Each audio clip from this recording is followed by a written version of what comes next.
Hi everyone, welcome to our EDR webinar. We'll just give it a minute or so to allow more people to join, and then we'll get started.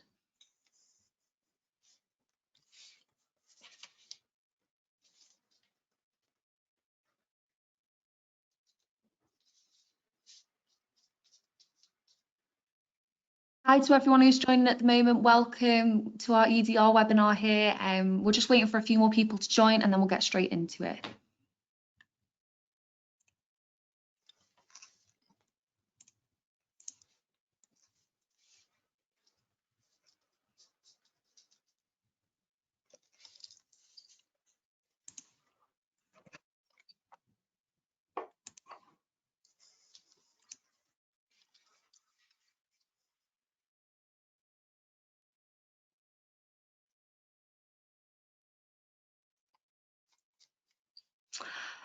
Right, so welcome everyone to our EDR webinar today on demystifying EDR.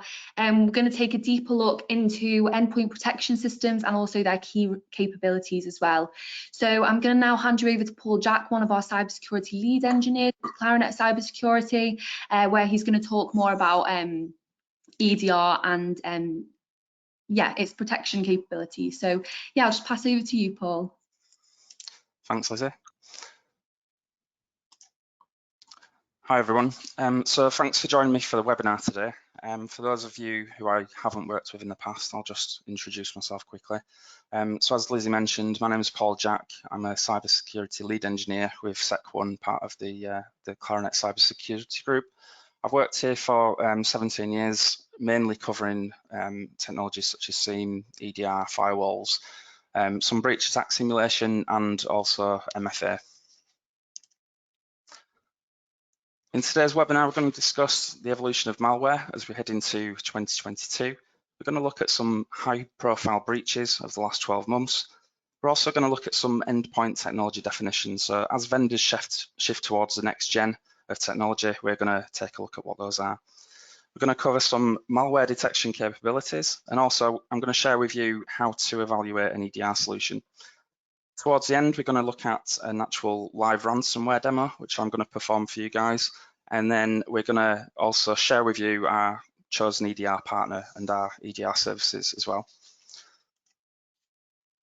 So let's start the webinar by looking at how malware threats have evolved over the years and really where we are today. And we're going to start in 1986. Now, this isn't because the first computer virus was written in 86. It is, though, however, the time when the first computer as we know it had a virus. So in terms of the sort of IBM style computers, that's when that was around. In 1987 was the launch of the first antivirus program, and towards the end of 87, that's when there were about 6 or 7 antivirus programs commercially available.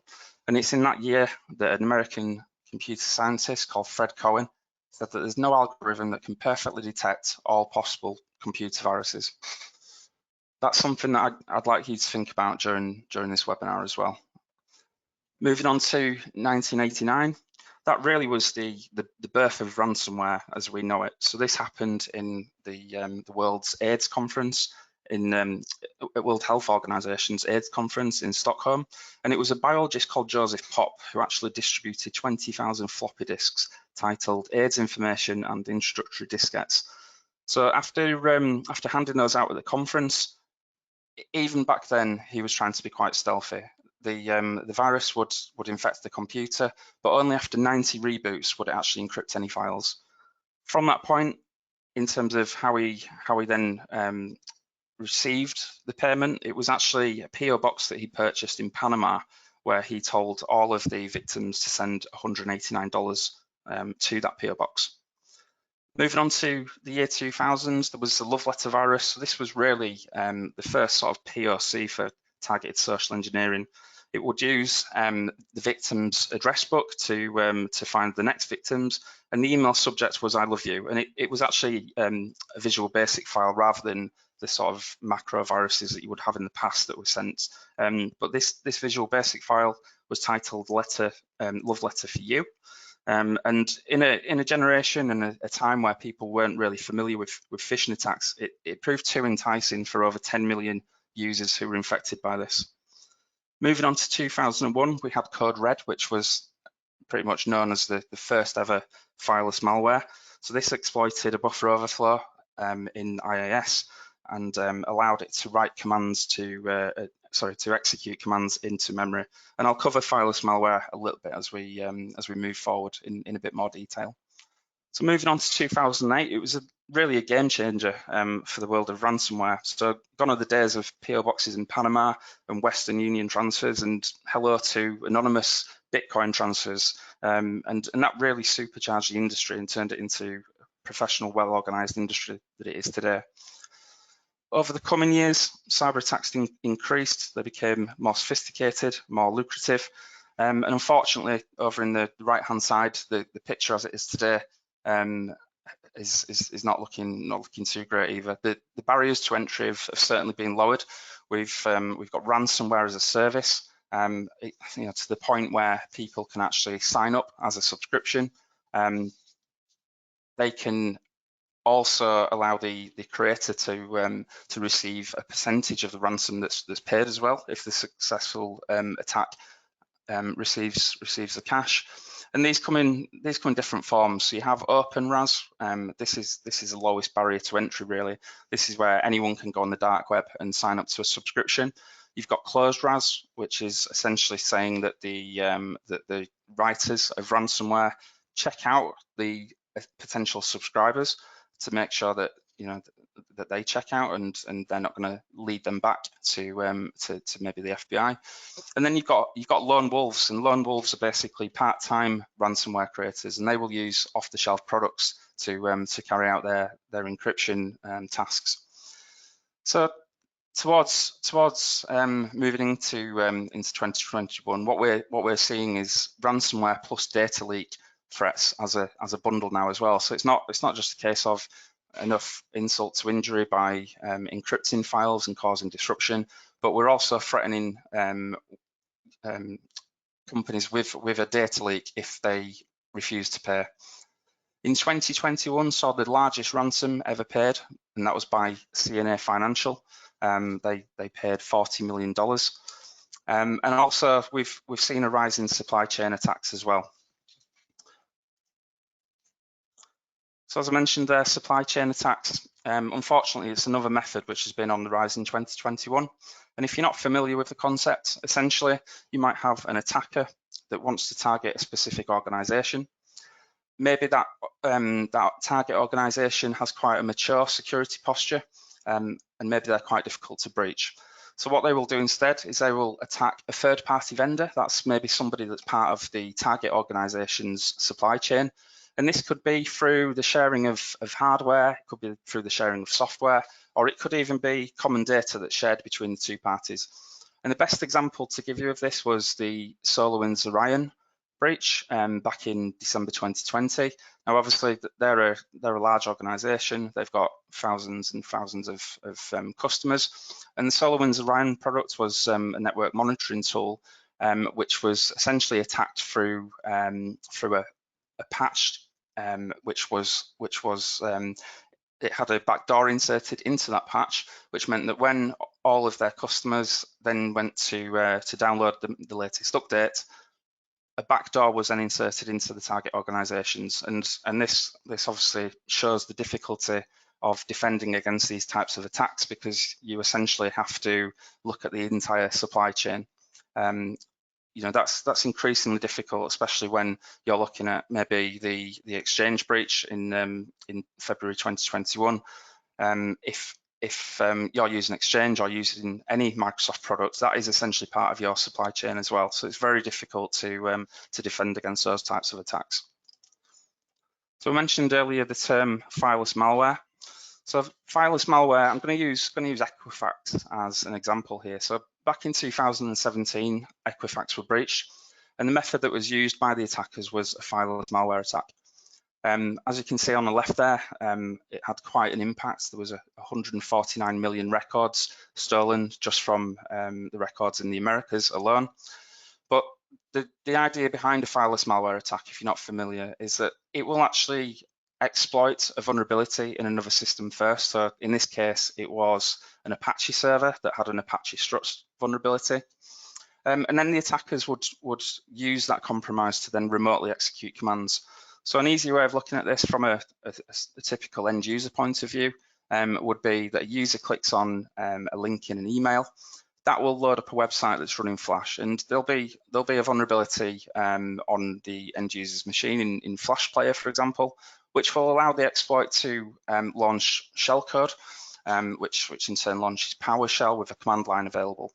From that point, some scripts or some executables would be downloaded into the user's memory, and at that point, the scripts or executables can be run pretty much undetected, and that's because fileless malware attacks run in memory. You don't generally get many endpoint providers that are scanning memory and able to see what's happening in there, and also there's quite a low period of time that an attacker can use this potential attack as well, because as it's in memory, once the machine has been rebooted, obviously everything that remains of the attack would have gone. So what you tend to find is that attackers will attempt to modify registry keys to add auto starts, or they might even add a scheduled task in there as well to sort of get back in after a machine is rebooted. Fileless malware is 10 times more likely to succeed than file-based attacks, and that's really because of how it abuses the trust model, doesn't really leave any tracks, and only executes in memory. So just looking at another couple of attacks from the last 12 months, as an example, we've got Scottish Environment Protection Agency, which is known as SEPA. And the reason why I've highlighted this particular ransomware attack is because it was by an organised group. It was a Conti group that carried out this attack. And if you look at the dates, what's quite interesting is that the attack actually started on Christmas Eve last year. So that's something that you kind of need to think about in terms of your incident response, in terms of coverage. They probably went for SEPA at that time because of potential skeleton staff maybe covering their cybersecurity response. During the incident, their actual cybersecurity playbooks were encrypted, which makes recovery even more difficult. And the CEO advised that it could actually take up to 24 months for a full recovery of all their data systems. And just as I mentioned a minute ago, this was like a twofold attack as well. So as well as encrypting all of the data from SEPA, they also, because they didn't actually pay the ransom, punished them further to add insult to injury by documenting or sharing on the dark web details of staff grievances and emails which were confidential. Moving on to another attack that happened in May this year, we've got the Colonial Pipeline. So this is the company that runs the fuel up and down the east coast of America. And when they suffered a ransomware attack, it wasn't due to the pipeline itself that caused the issue. It was actually the billing system. So once the billing system had been compromised, they weren't actually able to bill customers anymore. So they had to shut the pipelines down. So from a production point of view, that totally ground to a halt. And also in terms of knock-on effects for customers, there was a run on fuel, so there was a fuel shortage. Planes had to be diverted internally within the states so that they could go and refuel as well. So if the worst were to happen and you were to suffer just like SEPA and the Colonial Pipeline Company, what would your typical recovery scenario look like? And this is where really I want you guys to think about how it looks to you. Are you able to prevent further propagation? Do you have the ability to isolate a device and disconnect it from the network? What does that look like for you? Is that something where you can do that via some kind of tool where you can sever the network connection to prevent the spread? Or do you run around and disconnect devices manually via the cables? And then what about the recovery process? What do you have in your playbooks that's going to help you recover? Hopefully you're not going to pay the ransom. Hopefully you've got some system in place that can help you recover data in a better way than that. Do you reinstall a device? Do you restore using a third-party system, or is it built into some other capabilities that you have? Do you follow knowledge base articles, such as the one on the right-hand side, provided by Sophos, to go through how to manually clean up after a ransomware attack? Or do you look for decryption tools on the web that obviously have no guarantee of working and no ETA? And then once you've finished that, do you actually have all of the data, all of the metadata that you would require for a full root cause analysis investigation to learn the lessons of a breach and then to move on, hopefully being better protected in the future? And then think about if this happened to 1 device, 10 devices, 100 devices. Does the timescale change in terms of how long it would take to recover and how long it would take to maybe carry out an investigation? Okay, so it's not just SEPA and the Colonial Pipeline Company that have been breached this year. We're just going to take a quick look at how other businesses have been affected. So ransomware stats from those point of view. In 2021, the average demand rose to $5.3 million. So that's up over 500%. The average sum paid by victims was $570,000. So that's up 82%. And then the average amount of downtime, and this really is key from a productivity point of view. So when I looked back into this stat, this means from any device that you had encrypted during the attack, getting the final device to being back online. So the average amount of time is 21 days. And then ransomware attacks increased by 151% so far in 2021, with those expected levels to rise even further in 2022. And that's partly down to ransomware as a service, providing a lower barrier for entry for many people. General breach stats, 4 in every 10 companies have reported a cyber breach within the last 12 months. And in larger, medium and large companies, that's 65% and 64%. And touching on the Fireless malware points, attacks using PowerShell have grown by 208% in the year, and then attacks leveraging Microsoft Office have grown by 199%. So that shows as well that attackers are actually using your trusted applications. Obviously, PowerShell is a built-in administrative function, but attackers can use techniques like living off the land to use what's already there to propagate their attack further. And then again, Microsoft Office, it's going to be on every device. So if an attacker's got a way of using that as well, it gives them a key foothold into your network. So what can we as IT professionals do to protect ourselves against evolving threats? Well, as it's an EDR webinar, you probably know the answer.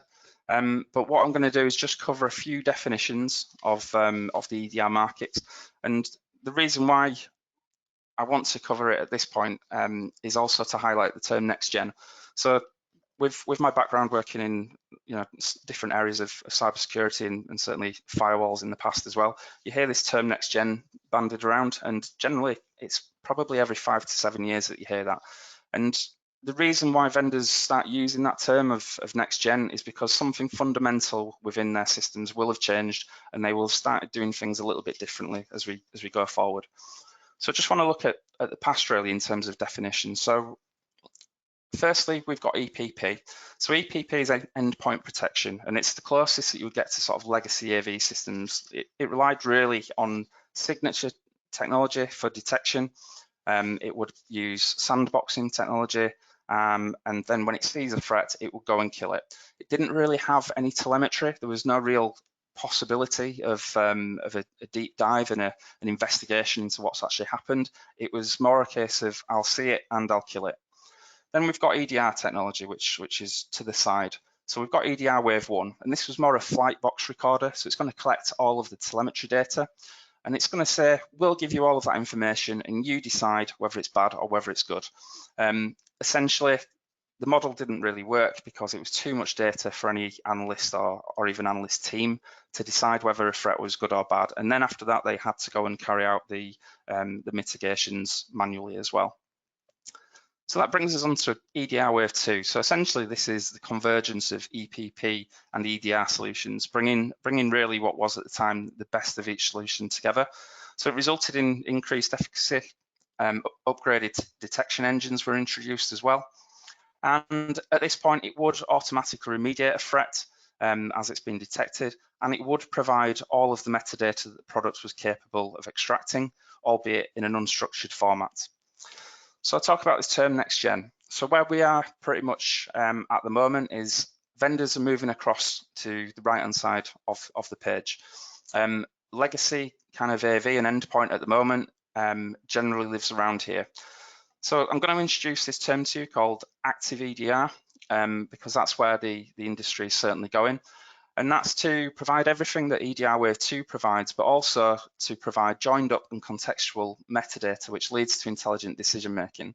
And that's really important because we're not anymore just using sort of unstructured data. We're actually providing context around that data as well. So that might be, for example, from the MITRE ATT&CK framework, where it takes the actual tactics of an attacker and it links them to all of the telemetry and all of the metadata that is tracked within your EDR products. And then we've got active EDR Advanced. So again, this is taking all of the joined up contextual data that we have from the next gen solution, and it's providing a really nice interface for anyone that is an analyst that's carrying out threat hunting. And that's really important because remember the old school days of analyst fatigue. If you can now provide the analyst with joined up contextual data that's linked to real world attack information and behaviors, and then give them an interface to pivot around that data, then it means that they can get to the answers that they need to a lot quicker than what they maybe would have in the past. And then we have XDR. So that's very much a buzzword at the moment. It stands for extended detection and response. So essentially, if you combine the deep dive metadata from EDR solutions with their response capabilities, and you combine that with your traditional SIEM technology, which is going to cover firewalls, it's going to cover switches, it's going to cover everything that you guys have in your environment and pull together threat intelligence to give the SOC analyst full visibility across every system in your network and that ability to do the deep dive investigations as well.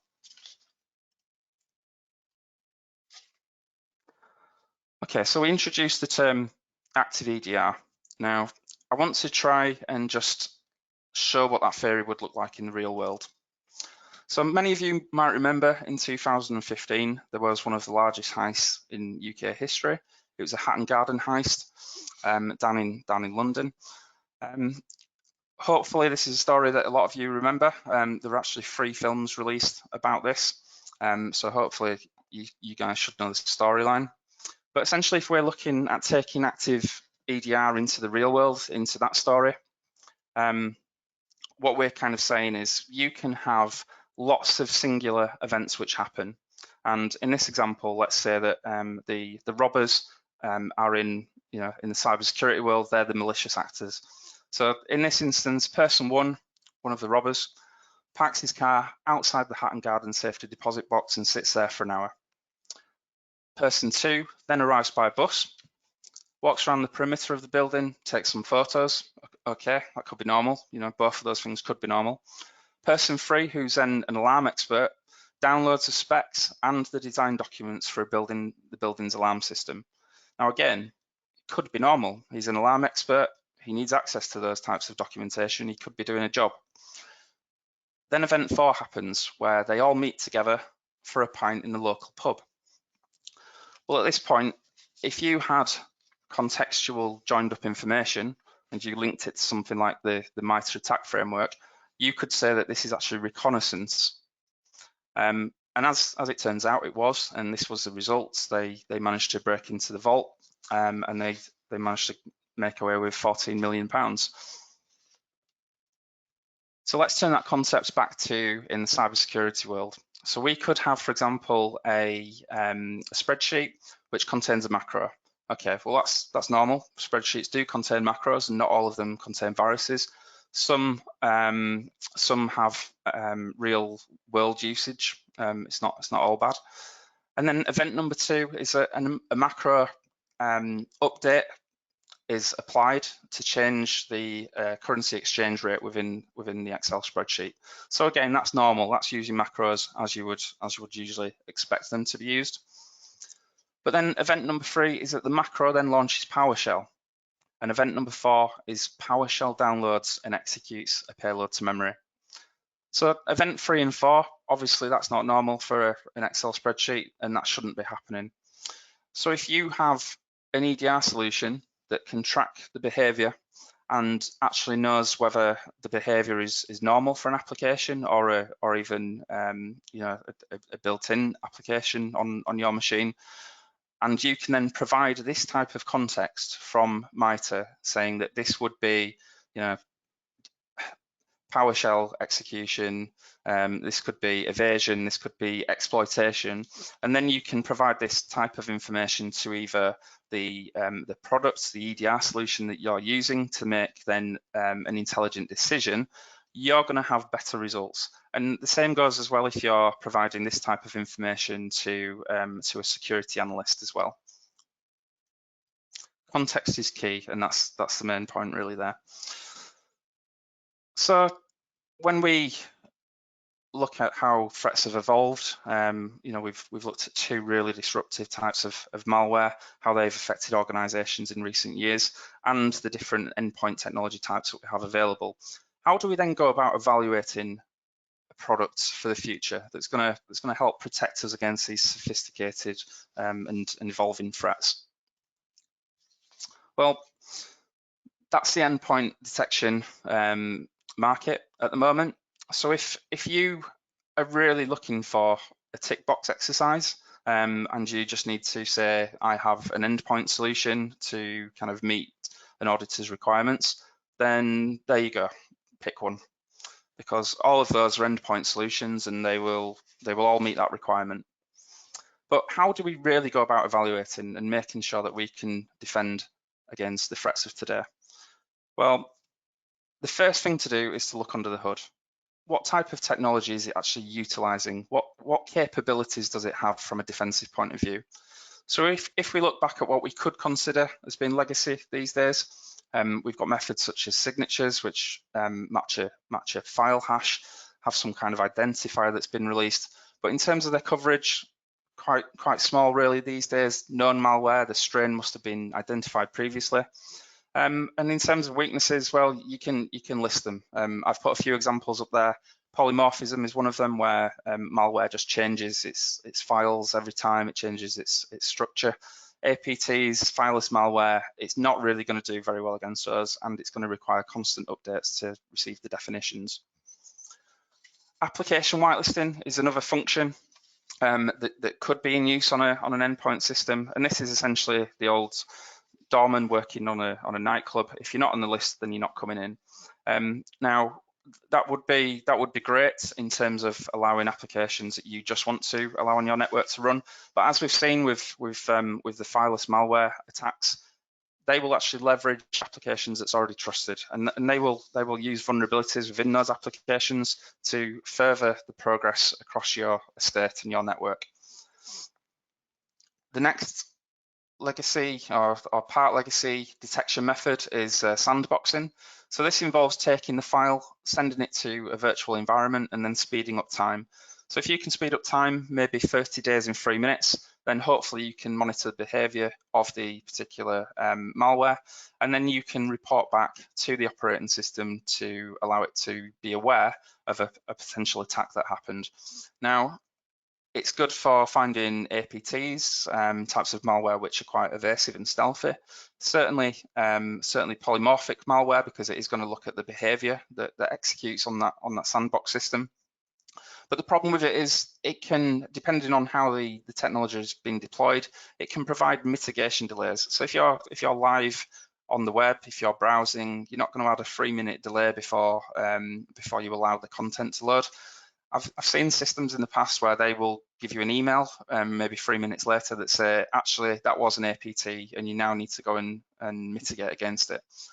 These work well for email systems where it doesn't have to be live and you can add a delay for the sandboxing environment to finish. But again, it's it's moving away from that type of technology moving forward. There's also third-party threat intel and cloud lookups. So these as a prevention technique will match pre-analyzed and documented malware. It will also sort of include a summary from multiple vendors. So the kind of upside of this is you will get intelligence from many vendors. So it might be, it might be McAfee, it might be anyone like Sophos that have all provided those analysis to maybe a site like VirusTotal. So you could have a product that references VirusTotal to see whether this particular malware has been seen before.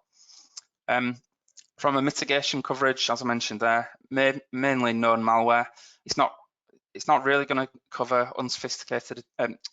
It's only really going to cover unsophisticated zero-day malware, and that's if it's using something like heuristics, which I'll talk about in a second. In terms of response, it's going to add a delay to the actions of the endpoint system. It's got to carry out a lookup that's generally online. The file must have been analysed previously already, and again, it needs an internet connection to complete its activity. If there's no internet connection available, what's the solution going to do in that case? Can it defend as well offline as online? Moving on to heuristics. So this is something that will check for abnormalities within file-based structures. And this is really down to things like software development. So is your developer staying within the best practices? Are they digitally signing the software? Is there anything in there that's abnormal within its structure? And that's what heuristics will go and check. Now, usually you would layer this up with the other technologies as shown in this slide here. But it is prone to false positives. And the reason for that is because different vendors will set the thresholds to a different level. So that is one of the downsides of using heuristics. Okay, so let's take a look at what can be considered next gen in terms of detection methods, and that's AI or machine learning. Now, AI or machine learning is a trained computer model that's used to arrive at conclusions based on data that's been made available from decisions in the past. So what does that mean? Essentially, it's training up a computer model based on information from the past. So those are the extracted features from the thing that we were analyzing. So in this case, malicious files goes into the system, features are extracted from there, and it goes into the trained model. And then the model learns exactly what type of characteristics or even behavior is exhibited by a malicious file. Then we fire benign files into the system as well. That will also extract features from the benign files, put them into the machine learning model, and then out of the other end of the model is where the model understands, hopefully, the decisions that it can then make about malicious files and benign files. So if we switch that around and then we place a malicious file onto an end user machine, the features from that file will be extracted and then they'll be pushed back into that model. And the model will make a determination. So this is more likely going to be a percentage determination about how likely something is to be a malicious file and how likely something is to be benign. And then out of the other side, you get the result of being malicious or benign. So there's two types of AI which are generally used within the endpoint industry. I've used quite a crude example here to try and show this. So anybody that's a full-time CISO, part-time vet, please don't shoot me down for this one because I just knocked it up quickly. But it's used really to demonstrate how machine learning works. So we've taken a machine learning model called a random forest, and within a random forest we have something called decision trees. So on the left-hand side, you can see what my crude version of a decision tree looks like. And the reason for this from a static AI point of view is that what we need to do through this decision tree is decide based on what we can see, so the physical characteristics of in this example, a dog or a cat. If we were to load up 1,000 images of dogs and 1,000 images of cats, the model will need to decide which is which. So in this case, we're looking at a photograph on the right-hand side of a dog, a photograph on the right-hand side of a cat. And if we follow through the decision tree, we can start by saying, does the animal have 4 legs? Well, let's go to the right-hand side and say false. Does it have wings? Yes, true. Well, it's not going to be any type of cat or dog that I've seen before. If we move to the left-hand side, does it have sharp claws? True. That could be true of both, depending on the cat or the dog. Does it have lower than 100 million olfactory receptors? Now that's the sense of smell, and essentially in a cat it's about 50 million, and in the dog it's 150 million, which is why they have a great sense of smell. So you can see there that the percentage outcome is potentially 1% a dog, because you know, it's mainly going to be a cat that has under 100 million receptors, but both of those could have been in this up to this point. And it's really working out that percentage chance based on what has been learnt within the model previously as to what the outcome would be. So in real world, rather than my really crude example, what you would really be looking at is the shape of the cat's nose versus the shape of the cat's dog, for example, the shape of a dog's nose, for example, and the shape of the ears in comparison. So it's more subtle features than that we would be determining through the AI model. So then the second type of AI that's generally used in Endpoint is behavioral AI. And again, what we're doing here is we're going through the random forest model, and we're using decision trees. Now, this is slightly different to static AI model because that's just looking at a static image and a static picture. So in the world of malware, that's looking at your file structure pre-execution. What behavioral AI is doing is it's looking at the actual behaviors of an object or of anything when it's actually moving around and doing stuff, carrying out activities. So we're going to switch across from a photograph of a cat and a dog now, and we're going to move across to a real live animal. So just as an example here, does it love you? False. And don't worry guys, I have got a cat as well, but just for the example. False. Does it bite you? True. 97% chance that it's going to be a cat over a dog.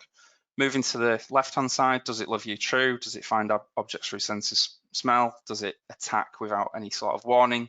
Again, we're back down to a cat at 98%. So that's what behavioral AI does, and it's going to look at exactly what's happening, and it's going to make a decision based on what it sees. So let's now take a look at the advantages of both static and behavioral AI. So key advantages of static AI: the outcome is determined pre-execution. So this will never actually run on your machine. It won't carry out the activities, and that's because it's going to look at the structure. It's going to take everything that it's learned in the past, and it's going to make a decision at that point pre-execution. Disadvantages of static AI: it doesn't reliably determine behavior. So obviously that's where the behavioral AI comes in, where it can see what's actually going on. It doesn't detect what happens in memory, again, because nothing's been executed. It's just a static file with a static structure. And it's obviously very easy for an attacker to then develop countermeasures to this. So what we're talking about here is we can change the structure of a file quite easily, but it's much harder to change the behavior once the file has been executed. From a behavioral AI point of view, in terms of key advantages, well, you can see there, I'm not going to read all of those out because we're pressed for time, but it will cover more dynamic attacks. So living off the land attacks, what's already there on your operating system, what's somebody using in a stealthy way. Fireless malware that's obviously executing in memory, ransomware, zero-day malware and APTs, and a whole host of other sophisticated attack methods listed below. If we were going to say there's a disadvantage, it's obviously enabled post-execution, so it is being executed on the operating system. And then the other side would be that there's no human intelligence applied to the decision making. So you'd hope that the behavioral AI is going to catch 99.9% of this anyway. But obviously, there's still always a place for manual, analyst-driven threat intelligence and threat hunting to find the things that machine modeling maybe cannot catch.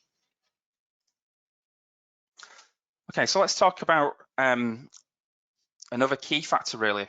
It may even be the most important factor when we're talking about EDR solutions, and that's visibility. So if we think about the AI models that we've just talked about, you had to learn something first, and then you had to evaluate and analyze something new that then goes into the model to allow you to come out with a decision at the other side.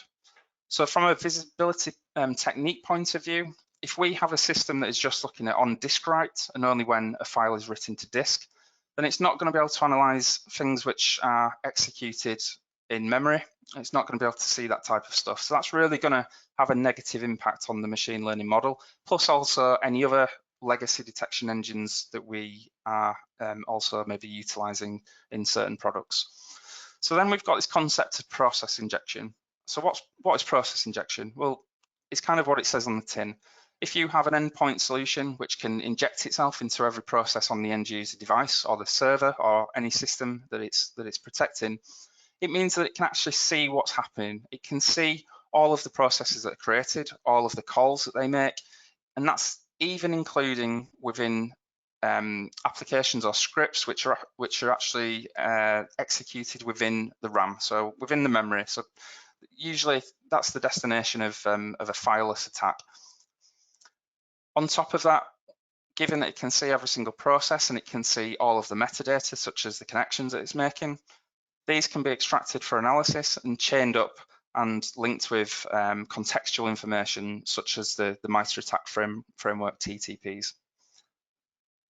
Another visibility technique, which I touched on a second ago, is for a solution to actually provide a really helpful and easy to use interface to carry out threat investigation. So we're talking about threat hunting, looking for the types of anomalies that even machine learning and the previous detection engines used can't find. So a few other considerations that we could maybe look into. So implementation and configuration changes. So once implemented, will the endpoint solution require lots of config changes to perform at its full capacity and at its full capability as well? Do you need to install a product and then spend a lot of time configuring it before it's going to be working to its best? And what about agent autonomy? So we talked about some of the detection engines that use third-party systems to carry out their lookups before it can provide a response to you. Does the product that you're evaluating have the ability to perform just as well and at machine speed without those delays when it's offline? Remediation and recovery options. This is going back to what we talked about with SEPA and also the Ransomware Recovery slide. Can the endpoint isolate an affected device from the network, or are you back to running around disconnecting devices via the network cable? Can that be provided within the product? What about remediation? Can it actually track an entire storyline from when the threat came into the device? Can it see everything that it's touched, including registry entries that it may have changed, any scheduled tasks that it may have created? And can the product have a contextual storyline that allows it to essentially undo everything that the malware has touched? And then what about a ransomware attack? Can the solution internally perform a full recovery for you guys, or do you need to go to your third-party backup systems, where we're then talking about a lot of time to complete a full recovery? And then system support, that's something that we definitely need to evaluate as we move forward. It's reported that by 2023, 70% of all organizations are going to have some kind of development environment that includes Docker, Kubernetes, Amazon EKS. So do you need a separate solution to cover this? Can you cover remote workers, servers, cloud environments, and dev environments with the same tool, or do you need to separate those? So something else that we could consider as well, and this is a useful resource. So if you remember one of the first slides that I showed you, where I had about, I think it was 84 endpoint providers on there. Sorry, just taking a drink. We have the Gartner Magic Quadrant. So this is a really useful resource for us. Essentially, what that will do is it will take all the chaff from the slide that I showed earlier with all of the logos on there, and it will essentially evaluate the market and take you down to what is essentially the top 20. And from that top 20, we've got these 4 quadrants. So we've got visionaries, niche players, challengers, and leaders. And essentially, out of the 20, all of those guys want to be in the leaders quadrant. So to quote Gartner, to describe the leaders quadrant, leaders execute well against their current vision and are well positioned for tomorrow. Just because of time, I won't read out the other three, but they do have but do not in the explanation. So they fall short and everybody wants to be within that leaders quadrant. So that may take you down to maybe 5 or 6 products. But the thing about Gartner is they're not just evaluating sort of technical capabilities. They're looking at a whole host of considerations. For technical capabilities and how well the product is actually going to do in a real attack scenario, one of the resources that I would direct you to, and feel free to copy my slide or do a screenshot right now if you want the address down towards the bottom, is the MITRE ATT&CK Ingenuity testing. So this happens every year, and it's MITRE, the same guys that created the MITRE ATT&CK framework, and they will carry out testing against all of the vendors in the market for that particular year. And each year they'll choose a different threat group and a different set of tactics that particular threat group would use to determine how well an endpoint product performs against that particular threat. So this year it was the turn of Carbonac, the threat group that usually targets financial institutions, and Fin7 that usually go after sort of retail customers running sort of point of sale systems. So that's a really useful resource, and you can go and look and see how your current provider fared, and maybe look at some of the others as well. So now at this point, I'm going to share with you, if you don't know already, who we've partnered with at Claranet Cyber Security. And more importantly, I'm going to tell you the reasons why we've partnered with them as well. So if you didn't already know, it's SentinelOne. And as for reasons why, I'm just going to start with the results from the more recent MITRE ATT&CK simulations that I talked about a second ago. So I mentioned that within an endpoint solution, visibility is really the key. Again, if you're looking at AI models and the results on the other side are based on what goes into them, you need to be able to see everything on the operating system for that to perform at its best. SentinelOne was the only vendor that achieved 100% visibility of all of the activities that happened through the Carbonac and Fin7 testing, and that was 174 separate activities that occurred. So as you can see, there's a gap between the other vendors, and there is that blind spot there. And essentially, visibility, if you have a blind spot on your system, then you can't really do anything against that type of activity that's in that blind spot. So it's really key, and SentinelOne was a record breaker in that area this year. Okay, so the next point is delayed detections. So delayed detections are pretty deadly when it comes to endpoint protection. This is essentially saying that there's a threat on the network or on the endpoint device, and my EDR or EPP solution doesn't yet know about it, and there's a delay. There's a delay in providing that information back to the analyst or back to the actual solution itself to go and make its next decision, whether that be automated or whether that be manual through an analyst. And SentinelOne was able to, because it's fully autonomous and it doesn't have that reliance on third-party cloud systems or any other type of technology, it was actually able to complete that with zero delayed detection. So all of the information about any threat was available to the software to make decisions, and also to the analyst as well. The next one, which I touched on a few minutes ago, is the number of configuration changes that a product requires before it can actually achieve its best results. So obviously, SentinelOne scored 174 out of 174, and it broke all records, and it managed to do that without a single configuration change. So this is out of the box, as the term goes. Once it's deployed, that's it. It's working to the best of its ability. If you look at the results on the other providers, it obviously shows a slight issue, or more than a slight issue, with deployment, in that if there's 35 configuration changes required, do you know the system well enough to make those 35 configuration changes to ensure that you've got that full coverage that product can actually achieve? And then finally, from the MITRE ATT&CK testing, we've got this concept of analytic detection coverage. Now, this is really important. So this is where we take all of the isolated events, such as the reconnaissance type events that happened in my earlier example, and we take those individual events and we chain them together to create a storyline of context. And that's compared against the MITRE ATT&CK framework and those types of techniques that attackers actually use. So out of 174 of the individual activities, Sentinel-1 was able to chain together 159. And just to show how that looks during the actual assessment, we can see there's the odd isolated activity on its own. But then we've been able to see that Sentinel-1 can pull together 5 individual actions there and then provide the software or analyst the information that this set of activities were actually chained together and they were part of reconnaissance.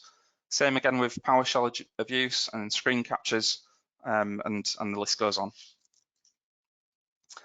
So next we've got detection engines. So another reason is, as I mentioned there, with the AI next gen type of technology, you can see here that on the whole we're using static AI and behavioral AI as the engines that are under the hood. You can see that there's a different model depending on what type of activity or what type of file it could possibly be. And we've got executable behavioral AI, lateral movement, anti-exploitation, all the stuff that you can see there. And as a technology as a whole, so we covered static AI occurring at pre-execution levels. And then we've talked about the autonomous behavioral AI and storyline tracking and the types of things that they can capture as well. But one of the things I've not really touched upon so far is the ability to recover from a ransomware attack. So Sentinel-1 uses a technology that you might be familiar with. So this is VSS shadow copies that lives within Windows. So some of you guys might be familiar with this already. And using the autonomous behavioral storyline tracking, Sentinel-1's able to create that contextual unique ID. And within the ability to remediate and roll back from something like ransomware, Sentinel-1 creates its own VSS shadow copies, and then it will protect them as well. So if there's an attack that maybe attempts to delete other shadow copies on the operating system, it's not going to affect the Sentinel-1 shadow copies. And from that, we can actually carry out a very quick, simple rollback against even a fully successful ransomware attack that has encrypted our files. And then at the other side of this, we've got what we touched on earlier. So the active EDR Advance, this is the ability to give your SOC analysts or your security team an interface that they can pivot around the metadata to find things such as living off the land attacks and living off the land detection. And then, as we touched on before, obviously it's received 100% visibility in the MITRE ATT&CK testing, and as you can imagine at this point, it's definitely one of the leaders in the Gartner Magic Quadrant. From a support point of view, I mentioned this a few minutes ago, but Sentinel-1 actually covers a wide range of supported systems. So we talked about dev environments and how prevalent they're going to be, certainly within 2023. Sentinel-1 will cover all of those environments from a dev point of view. It will cover hybrid cloud, on-prem. It will cover all of your standard operating systems, Windows, Linux, Mac, and even when they exist in the cloud as well. Okay, so I think for now, guys, that's probably enough of the PowerPoint. What I'm going to do now is I'm just going to move across to my my lab environment. I'm going to perform a ransomware attack, which we're going to allow through onto the operating system and encrypt these files. So just to describe the environment, we have obviously some really important corporate documents here, especially these two. And we need to really protect these and look after them. We've also got some other documentation, probably not as important as these two, but they're in there anyway. And this represents our files from our corporate network. We've also got a crudely demonstrated attack here that lives within an Excel spreadsheet. And this Excel spreadsheet includes a macro, which is actually going to run our Fireless malware attack. That's actually going to be a ransomware attack that will encrypt these files. So I'm just going to hit start on the attack just to get this going. And you can see there that this attack has now begun to run. Instantly, Sentinel-1 has detected that there's malicious activity on the PC. So I'm just going to give you a little bit of information before we go into the details on that. So as I mentioned, what we've done is we've turned off the protect mechanism, so it's just in detect mode only now. So this is only going to report to us what Sentinel-1 is seeing rather than take any automated action. You can see the detection engines that we've got in use. And then if I just scroll down to the protect level, we have options within Sentinel-1, which you can obviously kill and quarantine files, which you have that in every endpoint solution out there. But the remediate function is the function that will allow you to undo the whole trail of breadcrumbs. So it's using that autonomous storyline tracking to understand exactly what's been touched by a piece of malware and remediate those. And then we've got rollback. So that's the technology which is using the VSS shadow copies to go and restore any encrypted files. And I just want to draw your attention down here to deep visibility. So this is what we're talking about in terms of metadata that's available for analysis. And you can see there that we've got all process information, any DNS connections, we have behavioral indicators, IP connections. All of that type of metadata is crucial if you have to perform some kind of root cause investigation. So that's the information that's going to come from Sentinel-1. So I'm just going to move across into the incidents tab now, and we can see here in my demo that we've got a new threat, and that threat has now elevated to the confidence level of malicious. And what we can see on the right hand side is all of the TTPs that Sentinel-1 has been able to track throughout the course of this attack. So rather than having analyst fatigue and having single events to look into and then try to determine whether that's something bad, Sentinel-1's automatically generating that information for you. So what generally happens is if a threat, which you can see there, has just changed again at the top, it's now behaved like ransomware.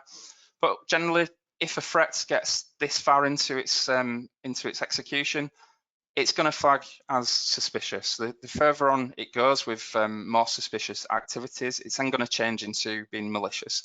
So you can be pretty sure that before it even gets to this stage up here of carrying out execution and encryption, the threat's going to have been stopped further down this chain.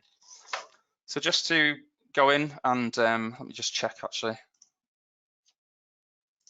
Yeah, so the attack's finished. So just to show you guys, we no longer can see the cat and the squirrel, and all of our files are fully encrypted now as well. So if I want to look into the information about that attack using the telemetry that Sentinel-1 provides, I can click into the Explore button. So this is also the tool that the guys in the SOC will use when they're trying to analyze and carry out threat hunting as well. So if we expand this out, this is every single process that's happened or activated and executed on the machine. And as you can see there, that started with my Office document called soffice.bin. We can see what command was issued, we can see the path, we can see the hash value, and that's of the actual process itself. We then moved on to another process which executed dtk.bat. And again, you can see more details in there. What I'm going to do is I'm going to expand this out further just to show you something else. As you can see, there's a fair amount of information in there. So if we go to FOD helper,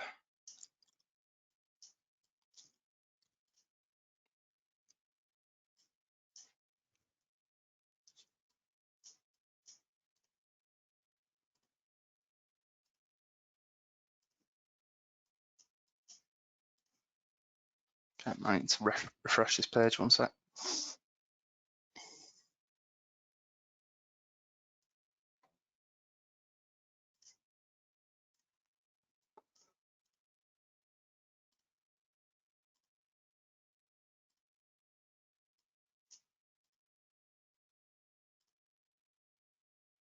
Okay, so we can see exactly what's happened from the image path to even verified status and has active content true.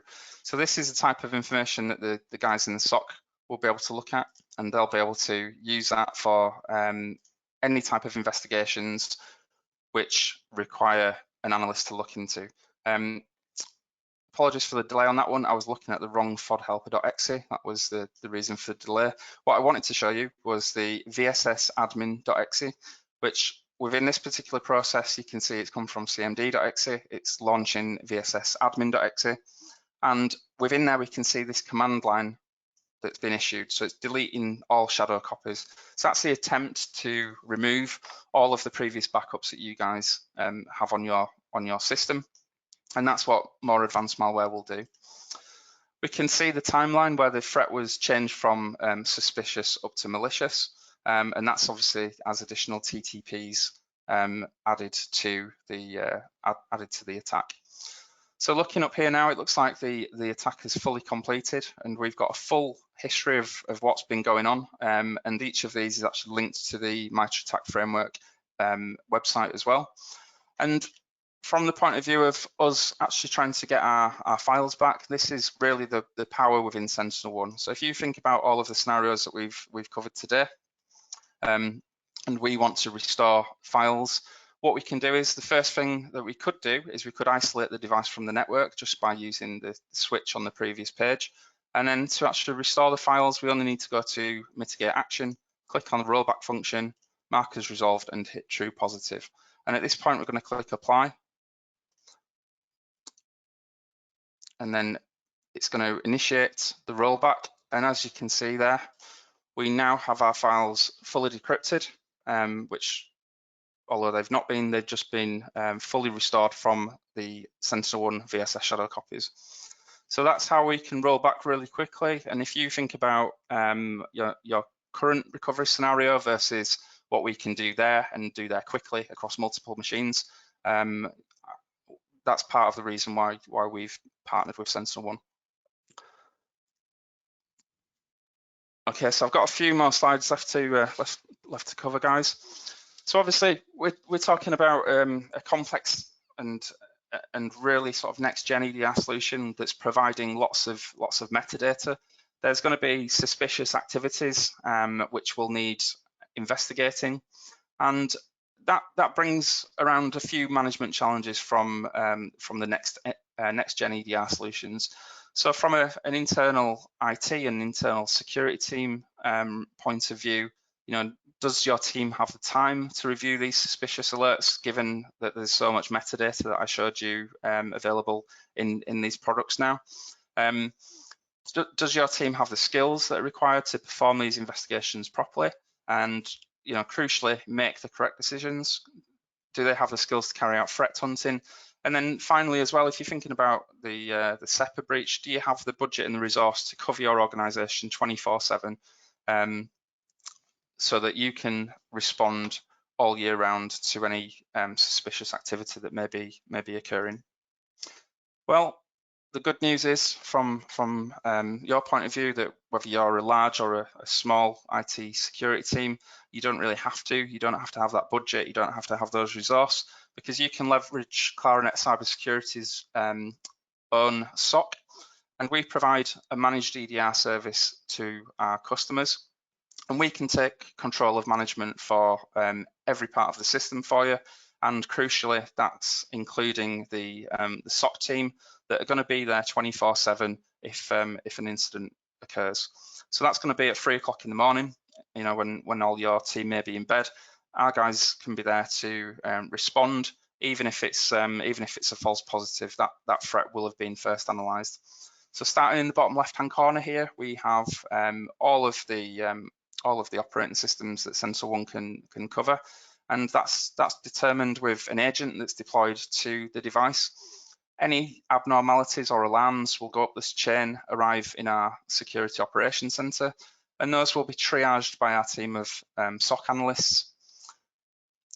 Within the triage, they will set a priority level, so that might be P1, 2, 3, or 4, and they will carry out any activities that need to be completed as well. So if it does turn out to be something suspicious, they will kill it, they will quarantine, they will remediate, or in the worst case scenario, they will roll back a ransomware infection for you as well. Unlikely with the technology that we're utilising, but we do have those capabilities as well.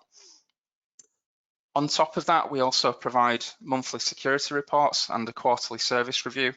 And to supplement that, we also carry out continuous tuning activities too. So this would be any obscure applications that you guys are running where we need to maybe baseline and say that that's normal activity within your organization. We'll continually update the system as well so that it knows what's normal for your organization. And we'll carry out those threat hunting activities for you too, which obviously that's vital when, if you're thinking back to what Fred Cohen said, that there's no algorithm that can perfectly detect all computer viruses. We still need that ability to go in and look for those abnormalities and determine whether something's living off the land and has compromised your systems. In terms of SLAs, after initial triage period, a P1 would have a 15-minute response time with a P2 being 30 minutes, and then you can see there for P3s and 4s. If it's a P5, we'll actually review, investigate and close the ticket without any notification to you guys, because that's going to be a false positive, and you'll find out about that in the monthly reports that you receive. How we deliver our service is via Claranet Online, which is our service management platform, and you can see there we've got some nice graphs and nice stats for you about your estate and the number of maybe tickets that have been generated by the system. And you can also download the full ticket information as to what happened during the incident if you need that for your logs. Okay, so just to finish, I just wanted to give you a quick example of a quite a new customer of ours. They came to us off the back of seeing some abnormal behaviour on one of their Exchange servers and a DC, and their current antivirus legacy solution didn't actually detect anything suspicious. So they asked us to help out and take a look. So the first thing that we did was to install Sentinel-1, which found multiple malicious applications on the servers. And then a couple of hours went by, the customer was still looking into to their firewall logs, and they continued to see some odd behavior on their firewall logs coming from a specific machine, which was, again, it was the Exchange server. So we then sent the SOC team in to run deep visibility, and they were able to, through the process injection extraction that's in there in terms of the metadata, they were able to pinpoint where those connections were coming from in terms of the process on the end user machine.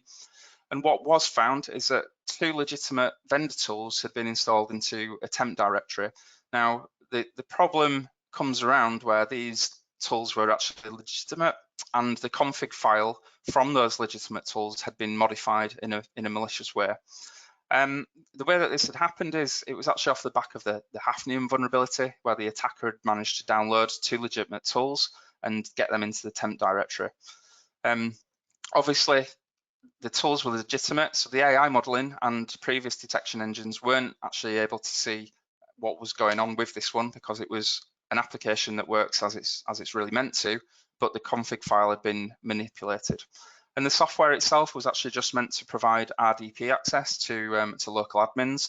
But what the config change and the malicious actor had actually done is they'd published a port forward for RDP and published a URL so that they could remotely RDP to that system. Now that kind of shows the power of having a SOC analyst that can carry out threat hunting just to cover and sweep up on anything that the technology can't find itself. So in terms of what we provide as a service, you can go for the software license. We provide EDR as a service with installation and technical support. But really the main offering and the main benefit comes within our managed EDR service. So this is where you'll get everything from threat hunting to analyst investigations and rollback. And then we also provide, the buzzword of the time, which is managed EDR. So managed XDR, sorry. So managed XDR is the convergence of managed EDR and managed MDR to give a full, complete view of your entire estate. And I'd like to just say thanks to everybody that's joined us on the webinar today. I hope you found that useful. What we'd like to do is to offer you a 30-day free trial for use of the SentinelOne software, but also of our SOC analysts and the EDR team as well. So we'll be sending a link out after this to anybody that would be interested in trialing that for 30 days. But from me, I'll pass back to Lizzie, and hopefully you enjoyed the webinar. Thank you, Paul, for that. I really enjoyed it. It was really interesting, and yeah, some great information there. So we are doing a little Q&A session now. If anybody has any questions or wants to raise any with us, we already do have a few in. So I appreciate that we have gone over the time. So thank you for all staying here. But we've got a few questions, Paul, to ask you from some attendees. Yeah, so the first one, let's just get straight into it. In our company, we do not currently utilise the shadow copy features in Windows. Will SentinelOne be able to provide fast recovery from a ransomware attack? So the answer to that is yes, it will. I mean, the idea really is that you won't get to that stage of having a ransomware attack as kind of described with the TTPs that are going to link and then take the actions. But in terms of the answer from the shadow copies point of view, you don't need to be using it yourselves in Windows. SentinelOne will enable that feature. You just have to make sure that there's 10% recommended disk space available for SentinelOne to create its own shadow copies. Great, thank you for that. And another question that we've had in too is, we have a small security team and resources are stretched. How involved would we need to be with the SOC within the managed EDR service? Okay, good question. So there's really very little involvement needed from your side, and that's kind of the key feature with the EDR managed service. We essentially become an extension of your security team because maybe you don't have the resource or the coverage to provide that type of 24/7 coverage and carry out those tasks such as investigation and up to remediation. The only real time that we sort of would need your input would be if we've got, or the SOC team have got a further question, maybe about one of the malicious threats that they found on a particular system of yours, or something suspicious has been seen, and they maybe need to talk to you about that. In terms of sort of contact with the SOC, so if it's a P1 or a P2, you will receive a phone call dependent on your escalation preferences. So you guys will tell us who and at what times that person's allowed to be contacted and who's responsible for what systems. But from that point of view, moving on, it's a case of we will take the actions for you. So that's really where it's useful to leverage our teams. Great, thank you. That is all the questions that we've got at the moment. So if anybody does have any other questions, then please feel free to email us and we'll be able to answer them for you then. I would just like to say thank you again for everyone who attended. We really appreciate it and we hope that you enjoyed the webinar too. And I'd like to say thank you again to you, Paul. It was a really good webinar. So yeah, thank you all. And we hopefully will see you at our next webinar. Bye everyone. Bye guys.